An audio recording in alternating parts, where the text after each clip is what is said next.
बिस्मिल्लाहिर्रहमानिर्रहीम। अस्सलाम वालेकुम everyone. Dear students, I hope you all will be fine. So today we are going to discuss about health problems in occupational group. आज का जो हमारा lecture है, आज के लेक्चर में आप लोगों को health problems in occupational groups के बारे में बताया जाएगा। बेसिकली ऑक्यूपेशनल ग्रुप जो है वो वल्नरेबल ग्रुप है। वल्नरेबल ग्रुप ऐसा ग्रुप जिसमें जो है वो डिजीज़ डेवलप हो सकती है, तो ऐसे ग्रुप को हम वल्नरेबल ग्रुप कहते हैं। तो ऑक्यूपेशनल ग्रुप भी एक वल्नरेबल ग्रुप है जिसमें जो हेल्थ प्रॉब्लम्स हैं, डिफरेंट हेल्थ प्रॉब्लम्स जो हैं जो फेस करते हैं एट वर्क प्लेस। तो आज के लेक्चर में डिफरेंट ऑक्यूपेशनल डिजीज़ के बारे में आपको बताया जाएगा। उनके जो कॉग्निटिव एजेंट हैं उनको हम डिस्कस करेंगे कि किस तरह से एक वर्क प्लेस पे डिफरेंट कॉग्निटिव एजेंट्स या डिफरेंट फैक्टर्स जो हैं वो डिजीज़ काज करती हैं, और ऐसी डिजीज़ को हम ऑक्यूपेशनल डिजीज़ कहते हैं। तो ये हम डिस्कस करेंगे। तो आज का लेक्चर स्टार्ट करते हैं। Health problems in occupational group. Occupational health. First of all, I will define occupational health. Occupational health is the promotion and maintenance of highest degree of physical, mental and social well-being of workers. Occupational health basically, occupational health जो है वो promotion और maintenance का नाम है of high degree of physical, जिसमें जो है वो physical, mental, social well-being of worker जो है उसको promote किया जाता है और उनको maintain किया जाता है in all occupations by preventing departures from health, controlling risk factor, adaptation of work to people and people to their jobs. तो इसमें जो है वो डिफरेंट फैक्टर्स हैं, लाइक उनके हेल्थ को जो है प्रमोट किया जाता है, डिफरेंट डिजीज़ को जो है उनके प्रिवेंशन को रोका जाता है, कंट्रोल किया जाता है, रिस्क फैक्टर्स को। तो इस चीज़ का नाम जो है वो ऑक्यूपेशनल हेल्थ है। The place of work is recognised to be important for health, for the exposures that it entails and for the opportunities it provide to promote health. Work place का जो है work place place of work जो है वो एक important health factor है जो health को जो है वो अफेक्ट करता है, और वर्क प्लेस पे डिफरेंट एक्सपोजर्स की वजह से हेल्थ जो है वो डिस्टर्ब हो सकती है। Work related illness is a major contributor. Work related illness जो है वो एक मेजर कंट्रीब्यूटर है to provide is a major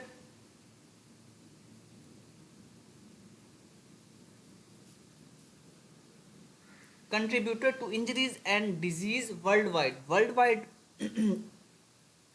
work related illness जो है वो एक मेजर कंट्रीब्यूटर है जिसकी वजह से इंजरीज होती हैं और डिजीज जो है डेवलप होती हैं world wide, and covering all the main disease group. और मोस्टली जो मेन डिजीज़ है, डिजीज का जो ग्रुप है उनमें जो है वो वर्क रिलेटेड इलनेस जो है वो इंक्लूड है। मीन टू से जितनी भी डिजीज़ हैं उनमें वर्क रिलेटेड इलनेस का जो है कंट्रीब्यूशन है, और वर्क रिलेटेड इलनेस या ऑक्यूपेशनल डिजीज़ की वजह से जो डिजीज़ डेवलप होती हैं वो मेन डिजीज़ का जो ग्रुप है उसमें वो इंक्लूड है। Much of that illness is avoidable by appropriate protection and training. और इनमें जो है वो अप्रोप्रिएट प्रोटेक्शन और ट्रेनिंग से जो है इन डिजीज़ से बचा जा सकता है। These risk at work cause the loss of about 24 million years of healthy life। then 24 million जो हेल्दी लाइव्स हैं उनको जो है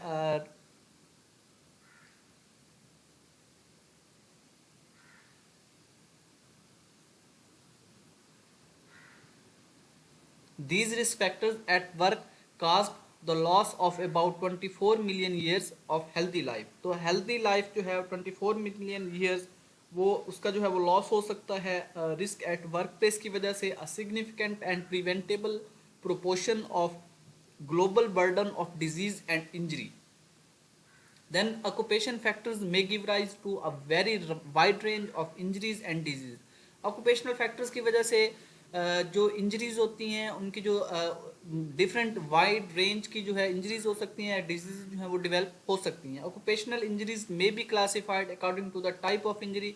ऑक्यूपेशनल इंजरीज को जो है वो क्लासीफाई करते हैं on the basis of type of injury, the affected body part, affected body part कि कौन सा बॉडी का जो पार्ट है वो अफेक्ट हुआ है ऑक्यूपेशनल इंजरीज ऑक्यूपेशनल फैक्टर्स की वजह से। Then type of enterprise where the injury was sustained. So these are the factors on the basis of which we can classify the occupational diseases. The many diseases that may be linked to occupation are too many to list. बहुत सारी disease ऐसी हैं जिन्हें occupational disease के साथ जिनका जो है वो लिंक्ड है, but mainly they include infectious disease. Occupational disease की वजह से जो डिजीज़ डेवलप होती हैं उनके एक बहुत वाइड रेंज है, लेकिन जो मेन डिजीज़ हैं जिन्हें हम मेनली जो है स्टडी करेंगे इन्फेक्शियस डिजीज़ हैं, क्रॉनिक डिजीज़ हैं, मैलिग्नेंसी एंड मेंटल डिसऑर्डर। तो ये ऐसी डिजीज़ हैं जिनको आज के लेक्चर में हम डिस्कस करेंगे। उनमें डिफरेंट इन्फेक्शियस डिजीज़ हैं जो कि ट्रांसमिट हो सकती हैं from infected individual to healthy individual at work place. Then chronic disease, कुछ जो है वो क्रॉनिक डिजीज़ हैं जिनका ड्यूरेशन जो है वो काफ़ी जिनका टाइम पीरियड या जिनका जो ड्यूरेशन है वो काफ़ी प्रोलॉन्ग्ड है। देन मैलिग्नेंसी, डिफरेंट टाइप्स की मैलिग्नेंसीज जो हैं वो भी डेवलप हो सकती हैं at work place. And mental disorder, then mental disorders जो हैं वो भी डेवलप हो सकते हैं due to occupational factors. Then global burden of occupational injuries and illness. Occupation is a major contributor to injuries and disease, as well as economic loss, accounting to 4 to 5% of GDP. Then occupation जो है वो एक major contributor है to injuries and diseases as well as economic loss. Occupation की वजह से, occupational diseases की वजह से जो है ऑक्यूपेशन जो है वो एक मेजर कंट्रीब्यूटर है जिसकी वजह से इंजरीज होती हैं और डिजीजेस होती हैं। देन ऑक्यूपेशनल इंजरीज और डिजीजेस, ऑक्यूपेशनल इंजरीज और डिजीजेस की वजह से जो इकोनॉमिक लॉस है वो 4 to 5% ऑफ जीडीपी। तो टोटल जीडीपी का जो 4 to 5% लॉस है वो इंजरीज और ऑक्यूपेशनल डिजीजेस की वजह से होता है। Then World Health Organization WHO and international labour Organization, World Health Organization और International labour Organization estimate that there are around 2.2 million work related death per year. तो WHO, वर्ल्ड हेल्थ ऑर्गेनाइजेशन और International labour Organization का एक estimate है इसके according के per year जो है 2.2 मिलियन वर्क रिलेटेड जो है डेथ होती हैं एट वर्क प्लेस। तो 2.2 मिलियन पीपल जो हैं, वर्कर जो हैं, उनकी डेथ होती है due to occupational diseases according to WHO and international labour organisation. Globally, only 10 to 15% of workers have access to a basic standard of occupational health services. Then only 10 to 15% जो workers हैं उनको जो है वो basic standard of occupational health services जो हैं उनको provide की जाती हैं globally. Table fractions, deaths and disability adjusted life years for selected occupational risk factor. Worldwide, these selected risk factors were estimated जो कि रिस्पॉन्सिबल है फॉर 37% ऑफ बैक पेन। तो डिफरेंट रिस्क फैक्टर्स की वजह से WHO, वर्ल्ड हेल्थ ऑर्गेनाइजेशन के मुताबिक different factors की वजह से जो फर्दर डिजीज़ डेवलप होती हैं या डिफरेंट जो है डिफरेंट डिफरेंट पीपल जो हैं जो सफ़र होते हैं उनमें 37% ऑफ बैक पेन है, 16% ऑफ हेयरिंग और loss, 13% of chronic obstructive pulmonary disease cope and 11% of asthma, 8% of injuries, 9% of lung cancer and 2% of leukaemia. तो डब्ल्यू के मुताबिक डब्ल्यू की रिपोर्ट के मुताबिक जो एस्टिमेटेड एट्रीब्यूटेबल फ्रैक्शंस हैं या डेथ्स हैं या डिसेबिलिटी एडजस्टमेंट लाइफ है, तो उसमें 37% जो है वो बैक पेन है, 16% हेयर लॉस है, हेयरिंग लॉस, देन 13% जो है क्रॉनिक ऑब्स्ट्रक्टिव पल्मोनरी डिजीज हैं, 13% में क्रॉनिक ऑब्स्ट्रक्टिव पल्मोनरी डिजीज जो है वो डेवलप होती हैं, देन 11% ऑफ एस्थमा, 11% जो है उनमें एस्थमा जो है वो डेवलप होता है, देन 8% ऑफ इंजरीज, 8% में डिफरेंट टाइप्स की इंजरीज जो है वो इंजरीज जो है वो फेस करते हैं, then 9% of lung cancer, 9% workers जो है उनमें लंग कैंसर जो है वो डेवलप हो सकता है, एंड 2% ऑफ ल्यूकीमिया, और 2% जो है उनमें ल्यूकीमिया जो है वो डेवलप हो सकता है।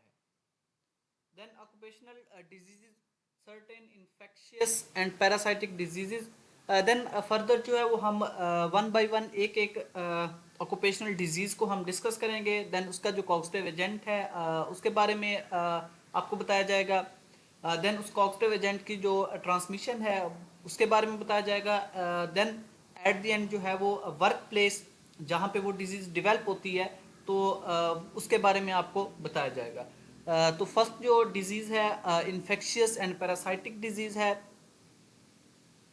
देन डिजीज जो है वो लेप्टोस्पाइरोसिस है, इसका जो कॉग्निटिव एजेंट है लेप्टोस्पाइरा इंटेरोजेंस फ्रॉम एनिमल्स, तो इसका जो कॉग्निटिव एजेंट है वो लेप्टोस्पाइरा इंटेरोजेंस है, और इसकी जो ट्रांसमिशन है वो थ्रू एनिमल्स जो है इसकी ट्रांसमिशन है, स्पेशली रैट्स, एनिमल यूरिन और कंटेमिनेटेड सॉइल, तो इनकी जो ट्रांसमिशन है वो एनिमल यूरिन के ज़रिए हो सकती है, देन कंटेमिनेटेड सॉइल की वजह से जो है इनकी ट्रांसमिशन जो है वो हो सकती है।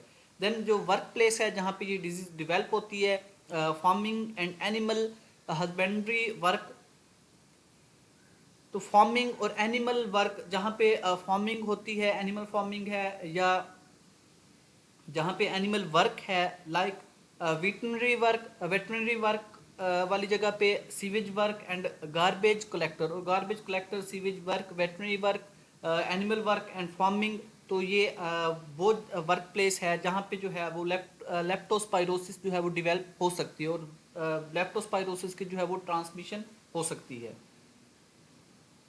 Then non malignant disease of blood, then non malignant diseases हैं of blood, secondary sideroblastic anaemia, तो non malignant disease of blood में सेकेंडरी सिड्रोब्लास्टिक एनीमिया एक डिजीज है due to drugs and toxins जो कि डेवलप होती है due to drugs and toxins, then इसका जो कॉग्निटिव एजेंट है वो लेड है, then lead and zinc mining and metallurgy, then इसकी जो ट्रांसमिशन होती है या जहाँ पे जो वर्क प्लेस है जहाँ पे ये डिजीज़ डेवलप हो सकती है, जहाँ पे वर्कर्स जो हैं काम करेंगे और ये डिजीज़ जो है वो डेवलप होगी, तो उनमें lead and zinc mining and metallurgy, तो उनमें जो है वो लेड और zinc mining and metallurgy centre है। कंस्ट्रक्शन इंडस्ट्री में जो है वहाँ पे सेकेंडरी सिड्रोब्लास्टिक एनीमिया जो है वो डेवलप हो सकती है। देन प्लम्बिंग वर्क है, accumulator plants, manufacture of lead storage battery, और ऐसी जगह जहाँ पे लेड स्टोरेज बैटरी की जो है मैन्युफैक्चरिंग होती है तो वहाँ पे जो है ये डिजीज़ डेवलप हो सकती है। देन वेल्डिंग एंड कटिंग, और वेल्डिंग और कटिंग वाली जगह पे भी जो है लेड की जो है वो ट्रांसमिशन हो सकती है, और लेड की ट्रांसमिशन की वजह से सेकेंडरी सिड्रोब्लास्टिक एनीमिया जो है वो डेवलप हो सकती है, and these are non malignant diseases of blood at work place. Then mental and behavioral disorders, reaction to severe stress, इसका जो कॉग्निटिव एजेंट है वो सीवियर स्ट्रेस की वजह से ये डिजीज डेवलप हो सकती हैं, ये डिसऑर्डर्स जो हैं डेवलप हो सकते हैं, and adjustment disorders, acute stress reaction की वजह से मेंटल और बिहेवियरल डिसऑर्डर्स जो है वो डेवलप हो सकती हैं, exceptional physical and mental stress, then exceptional physical and mental stress है, जिसकी वजह से जो है वो मेंटल एंड बिहेवियरल डिसऑर्डर जो है वो डेवलप हो सकते हैं। Post traumatic stress disorder, then post traumatic trauma के बाद के जो स्ट्रेस है उसकी वजह से जो है ये डिसऑर्डर जो है वो डेवलप हो सकती हैं। Then severe physical and mental stress, इसका जो कॉग्निटिव एजेंट है ये, जिसकी वजह से मेंटल और बिहेवियरल डिसऑर्डर जो हैं वो डेवलप होते हैं, तो उनमें severe physical and mental stress है। देन वर्क प्लेस, जहाँ पे मेंटल एंड बिहेवियरल डिसऑर्डर जो हैं वो डेवलप हो सकते हैं, जहाँ पे सीवियर फिजिकल और मेंटल स्ट्रेस जो है उससे जो है वो एक्सपोजर हो सकता है। तो एनी प्लेस, कोई भी प्लेस जहाँ पे जो है वर्कर्स काम करते हैं, तो वहाँ पे मेंटल और बिहेवियरल डिसऑर्डर्स जो हैं वो डेवलप हो सकते हैं। इनके लिए कोई स्पेसिफिक वर्क प्लेस नहीं है जहाँ पे ये डेवलप होगी। ये कहीं भी किसी भी जगह पे किसी भी वर्क प्लेस पे ये डेवलप हो सकती हैं। Then diseases of nervous system, diseases of nervous system, mono neuropathies of upper limb, nervous disease of nervous system में मोनो न्यूरोपैथीज हैं ऑफ अपर लिम्ब। देन इसका जो कॉग्निटिव एजेंट है फोर्सफुल रिपीटेटिव वर्क, तो इसमें जो है वो अगर फोर्सफुल जो है वो आप काम करते हैं और कंटिन्यूसली आप काम करते हैं, then vibration and extreme postures of the wrist, और ऐसा काम जहाँ पे वाइब्रेशन जो है वो बहुत ज़्यादा है, या आपका जो रिस्ट का जो पोस्चर है वो ठीक नहीं है, specially combination of these risk factor, और इन रिस्क फैक्टर्स की वजह से जो है वो मोनो न्यूरोपैथीज ऑफ अपर लिंग जो है वो डेवलप हो सकती हैं। देन इसमें जो वर्क प्लेस है, वर्क विद वाइब्रेटिंग टूल्स, तो ऐसी जगह जहाँ पे वर्कर जो है वो वाइब्रेटिंग टूल्स के साथ वर्क करते हैं, work involving extreme posture of the wrist, तो ऐसी जगह जहाँ पे वर्क जो है काम करने की वजह से जो रिस्ट का पोस्चर है वो ठीक नहीं है, लाइक मीट प्रोसेसर्स हैं, सामिल वर्कर्स, कंस्ट्रक्शन वर्कर हैं, तो कंस्ट्रक्शन वर्कर्स हैं, तो ये ऐसा वर्क प्लेस है जहाँ पे वर्कर जो है कंटिन्यूसली वो वर्क करता है, और उसका जो वर्क है वो काफ़ी फोर्सफुल है, और उनका जो रिस्ट का जो पोस्चर है एक्सट्रीम पोस्चर ऑफ रिस्ट है, जिसकी वजह से जो है वो डिफरेंट मोनोन्यूरोपैथीज जो है ऑफ अपर लिम्ब वो डेवलप हो सकती हैं। देन डिजीजेज ऑफ आई, वो अल्ट्रा वायलेट रेडिएशन हैं। Then work place occupations with exposure to ultra violet radiation, तो ऐसी जगह ऐसा काम जहाँ पे वर्कर्स जो हैं उनका एक्सपोजर है टू अल्ट्रा वायलेट रेडिएशन, तो वहाँ पे अल्ट्रा वायलेट रेडिएशन की वजह से सुपरफिशियल केराटाइटिस विदाउट कंजक्टिवाइटिस, जिसे हम फोटो केराटाइटिस जो है वो हम कहेंगे, तो ये डेवलप हो सकती है। तो इनमें जो है वो वेल्डिंग है, आउटडोर वर्क है, वेल्डिंग और आउटडोर वर्क जो है इन वेल्डिंग और आउटडोर वर्क करने वाले जो वर्कर्स हैं उनमें जो है ये डिजीज जो है वो डेवलप हो सकती हैं। Then disease of ear and mastoid process noise affect on inner ear, कुछ डिजीजेज हैं जिसकी वजह से जो है वो एयर एंड मेस्टॉइड प्रोसेस जो हैं वो डिस्टर्ब हो सकते हैं, तो उनमें जो है जो फैक्टर है noise affect on inner ear, noise जो है वो इनर एयर को अफेक्ट करता है। Then excessive noise and variety of industries and occupation, तो वर्क प्लेस जहाँ पे एक्सेसिव नॉइज है, नॉइज जो है वो अफेक्ट करता है इनर एयर को, तो उनमें जो है डिफरेंट इंडस्ट्रीज हैं जिनमें जो है वो हैवी मशीनरी जो है वो वर्क कर रही होती है, और हैवी मशीनरी के वर्क करने की वजह से बहुत ज़्यादा जो है वहाँ पे नॉइज़ जो है वो प्रोड्यूस होता है, और देन कंटिन्यूसली अगर कोई वर्कर उस नॉइज़ में जो है काम करता है, तो उससे जो है उसके एयर्स जो हैं वो वो नॉइज़ जो है उनके एयर्स को जो है वो अफेक्ट करेगा, स्पेशली इनर एयर, जिसकी वजह से diseases of ear and mastoid process जो हैं वो डेवलप हो सकती हैं। Then diseases of circulatory system, then disease of circulatory system में Reynolds syndrome, Reynolds syndrome basically जो है इसका जो फैक्टर है जिसकी वजह से ये सिंड्रोम डेवलप होता है तो वाइब्रेशन है। वाइब्रेशन में lumberjacks, chain sawyers, grinders, stone cutter, jack hammer operators, then writers. तो ये ऐसे वर्कर्स हैं जिनमें जो है रेनॉल्ड्स सिंड्रोम जो है वो डेवलप हो सकता है, जो कि एक सर्कुलेटरी सिस्टम की जो है वो डिजीज़ है। और ये इसका जो कॉजेटिव एजेंट है या फैक्टर है जिसकी वजह से डिजीज़ होगी तो वो वाइब्रेशन है।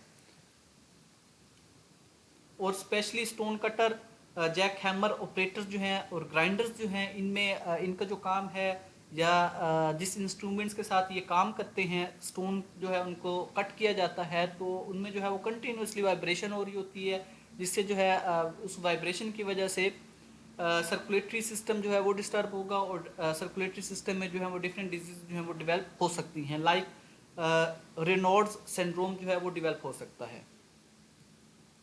Then disease of respiratory system, mostly जो है ऑक्यूपेशनल डिजीज़ में जो मेजर डिजीज़ हैं वो रेस्पिरेटरी सिस्टम है। और मोस्टली वर्क प्लेस पे जो है जो डिजीज़ डेवलप होती हैं तो उनमें रेस्पिरेटरी सिस्टम जो है वो टॉप पे हैं। रेस्पिरेटरी सिस्टम की जो disease, then coal dust, coal miners, coal worker हो सकती है कोल डस्ट की वजह से, कोल माइनर्स की वजह से। देन प्रीडोमिनेंटली एलर्जिक अस्थमा, दूसरी जो टाइप है डिजीज़ की उसमें प्रीडोमिनेंटली एलर्जिक जो है वो अस्थमा वो डेवलप हो सकता है, जिसका जो कॉजेटिव एजेंट है वो आइसोसायानेट्स है। आइसोसायानेट्स की वजह से प्रीडोमिनेंटली एलर्जिक अस्थमा जो है वो डेवलप हो सकता है। देन जो वर्क प्लेस है, chemical work, spray painting, polyurethane foam manufacture. Then polyurethane foam manufacture ऐसा वर्क प्लेस है जहाँ पे जो है वो एलर्जिक अस्थमा जो है वो डेवलप हो सकता है। देन केमिकल वर्क है ऐसी इंडस्ट्री जहाँ पे केमिकल वर्क जो है वो हो रहा है और उन वर्कर्स में जो है वो एलर्जिक अस्थमा जो है वो डेवलप हो सकता है। देन स्प्रे पेंटिंग ऐसी जगह जहाँ पे स्प्रे पेंटिंग का काम होता है तो वहाँ पे भी जो है वो एलर्जिक अस्थमा जो है वो डेवलप हो सकता है। और इसका जो एलर्जिक अस्थमा जो है जिसकी वजह से डेवलप होगा उसमें जो है वो आइसोसायानेट्स जो हैं वो फैक्टर्स हैं या वो केमिकल है जिसकी वजह से एलर्जिक अस्थमा जो है वो डेवलप हो सकता है। Then disease of liver, disease of liver में टॉक्सिक लिवर डिजीज़ हैं, जिन टॉक्सिक लिवर डिजीज़ जिसमें जो है वो वेरियस केमिकल्स इंक्लूड हैं जिसकी वजह से जो है वो जिसकी वजह से डिजीज ऑफ लिवर जो है वो डेवलप हो सकते हैं, specially toxic liver disease including carbon tetrachloride. तो इन केमिकल्स में जो है वो क्या कार्बन टेट्राक्लोराइड इंक्लूड है, जिसकी वजह से जो है वो मेनली टॉक्सिक लिवर डिजीज जो है डेवलप हो सकती है। Dry cleaning occupations with exposure to carbon tetrachloride based solvents, तो इनमें जो है वो ड्राई क्लीनिंग है या ऐसे ऑक्यूपेशंस जिनमें जो है वो एक्सपोजर होता है टू कार्बन टेट्राक्लोराइड सॉल्वेंट्स। तो ऐसी जगह पे और ऐसे काम में जो है वो डिजीज ऑफ लिवर जो है डेवलप हो सकते हैं जिन्हें हम टॉक्सिक लिवर डिजीज का नाम देते हैं। Then disease of skin and subcutaneous tissue, skin और सबक्यूटेनियस टिश्यूज में एलर्जिक कंटैक्ट डर्माटाइटिस है। स्किन और सबक्यूटेनियस टिश्यू में जो डिजीज इंक्लूड है उसमें allergic contact dermatitis. Then main causative agent जो है इनमें एंटीबायोटिक्स हो सकती हैं, प्रिजर्वेटिव्स हैं, plants and trees, antiseptics, rubber products, dyes, glues and bonding agents and metals. तो इनमें जो है वो बॉन्डिंग एजेंट्स, मेटल्स या डाई की वजह से, कलर्स की वजह से जो है वो हो सकता है, एंटीसेप्टिक्स की वजह से हो सकता है, रबर प्रोडक्ट्स की वजह से। एलर्जिक कंटैक्ट डर्माटाइटिस जो है वो किसी भी वजह से जो है हो सकता है। तो उनमें डिफरेंट कॉजेटिव एजेंट्स हैं जिनकी वजह से जो है वो एलर्जिक कंटैक्ट डर्माटाइटिस जो है वो डेवलप हो सकती है। और इसमें जो वर्क प्लेस है तो वो वेरियस वर्क प्लेस है जिन पे जो है जहाँ पे जो है वो एलर्जिक कंटैक्ट डर्माटाइटिस जो है वो डेवलप हो सकती है। और हर पेशेंट में हर पर्सन में जो है वो जो एलर्जिक रिएक्शन है वो डिफरेंट है। कुछ पीपल में जो है ये रबर प्रोडक्ट्स की वजह से जो है एलर्जिक कंटैक्ट डर्माटाइटिस डेवलप हो सकता है, कुछ में जो है वो डाइस की वजह से, कुछ में बॉन्डिंग एजेंट्स और मेटल्स की वजह से, जो है ये डेवलप हो सकता है। और एंटीबायोटिक्स में मोस्टली जो है वो पेनिसिलिन है, पेनिसिलिन से जो है वो एलर्जिक रिएक्शन जो है वो डेवलप हो सकता है। Then disease of genito urinary system, drug and heavy metal induced drug and heavy metal induced tubulo interstitial and tubular condition. तो ये डिजीज़ है जो बेसिकली जो है वो हैवी मेटल लाइक कैडमियम की वजह से जो है डेवलप हो सकती है। डाई एंड पिगमेंट मैन्युफैक्चर और वर्क प्लेस जहाँ पे ये डिजीज़ जो है वो डेवलप होगी तो उनमें डाई एंड पिगमेंट मैन्युफैक्चरर है। मैन्युफैक्चर ऑफ निकल कैडमियम बैटरीज, तो ऐसी जगह जहाँ पे निकल कैडमियम बैटरीज जो है वो प्रिपेयर की जाती हैं तो वहाँ पे जो है ये डिजीज़ डेवलप हो सकती है। इलेक्ट्रोप्लेटिंग का प्रोसेस है। प्लास्टिक इंडस्ट्री है जहाँ पे जो है वो हैवी मेटल जो है वो यूज़ होती हैं और उन्हीं हैवी मेटल्स की वजह से जो है different disease of gastro urinary system की जो है वो डेवलप हो सकती हैं। External agents causing occupational disease and injuries. External agents causing occupational disease and injuries include, तो external agents जिसकी वजह से occupational disease और injuries develop होती हैं उनमें noise, vibration, ionizing radiations है, man made visible and ultraviolet light है। तो उनमें दोनों लाइट्स जो है इंक्लूड है। अल्ट्रावायलेट लाइट की वजह से भी जो है वो डिफरेंट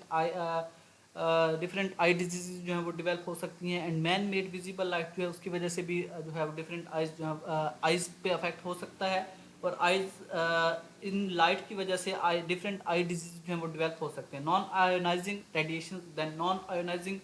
रेडिएशन जो है उनकी वजह से भी जो है वो डिसऑर्डर्स प्रोड्यूस हो सकते हैं। Then unspecified type of radiation, different types की रेडिएशंस हैं जिनकी वजह से जो है वो ऑक्यूपेशनल डिजीज जो हैं वो डेवलप हो सकती हैं। Then poisoning by and exposure to alcohol, poisoning by and exposure to alcohol. Then different types के पॉइजन्स हैं जिनसे जो है वो एक्सपोजर हो सकता है टू अल्कोहल, जिसकी वजह से जो है वो हमारा लिवर डैमेज होगा और लिवर में जो है डिफरेंट लिवर डिजीज जो है वो डेवलप होंगी। Accidental poisoning by or exposure to organic solvents and halogenated hydrocarbons and their vapors to other gases and vapors। इसी तरह से जो है डिफरेंट गैसेज हैं और डिफरेंट गैसेज हैं, हेलोजिनेटेड हाइड्रोकार्बन्स हैं। एक्सीडेंटल पॉइजनिंग है जिनकी एक्सपोजर की वजह से जो है डिफरेंट जो है वो डिजीज डेवलप हो सकती हैं।